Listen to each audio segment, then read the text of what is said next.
This is Ella Langley singing You Look Like You Love Me with Riley Green, and you missed two things about this couple if you only watched them on TV. First, you missed that this song won the CMA for Musical Event of the Year. And also, I called them a couple, but I didn't really mean it in that lovey-dovey kind of way. Listen, they have a ton of chemistry on stage and look really good together. The way she kind of looks at him with that sexy side eye, oh boy. But Taste of Country's Addison Hager caught up with Ella a couple of months back and asked for the dish. No, we're just good friends. We're not dating. True story, for a long while that was the most searched story on Taste of Country on Wednesday night. Is Riley Green single, or are Riley Green and Ella Langley dating? Well, it was number one until the final item on this list. Y'all, Jelly Roll and Brooks and Dunn hit a dang home run, but it almost never happened. Honestly, maybe it shouldn't have happened, but a larger power intervened. I know. Get to the dang point, Billy. Subscribers tell me this all the time. But real quick, anyone else spot Riley's mom putting his cowboy hat on him as he started to sing? I thought that was just adorable. Dustin Lynch and Bailey Zimmerman were two more male artists who brought mom with them on the red carpet. That night in Frisco Bay, just give it away. Was this your favorite moment from the show? Comment below. Not a great week for Jamey Johnson, even if he did an awesome job of singing Give It Away, a song he wrote for George Strait in 2006. On Sunday, he was arrested in Williamson County, Tennessee for speeding and for Class E felony drug charges. We'll see what happens, but he could get 6 years in jail. Sadly, it came just a week or so after he let everyone know that he'd been sober for years, and he felt better than he had in a long time, just praying that Jamey gets the help he needs.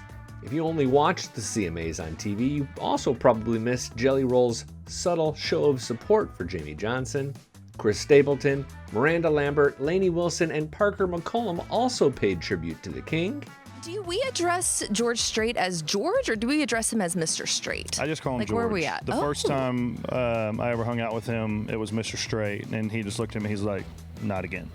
I'm like, yes, sir, George. Parker, that's when you know you've made it. Whenever George Strait is like, dude, just call me George. George. Did you freak out? The craziest thing was before the show at Kyle Field, I was sitting on my bus by myself, and my phone lit up, and I had a text message that said, hey, this is George, just want to say thank you. This long message. No, it wasn't long. It was just a short message about thanks for being a part of this tonight, and that was pretty surreal. I didn't even know he texted. I was about to say, was it a green message or a blue message? It was blue. George Strait has an iPhone, is what I just gathered from that. He does. My family who are all here tonight, my wife Norma, my son Bubba, his wife Tamara, my grandkids Harvey and Jillian. So great to have y'all here, but especially Norma, who supported me for just shy of 53 years in December.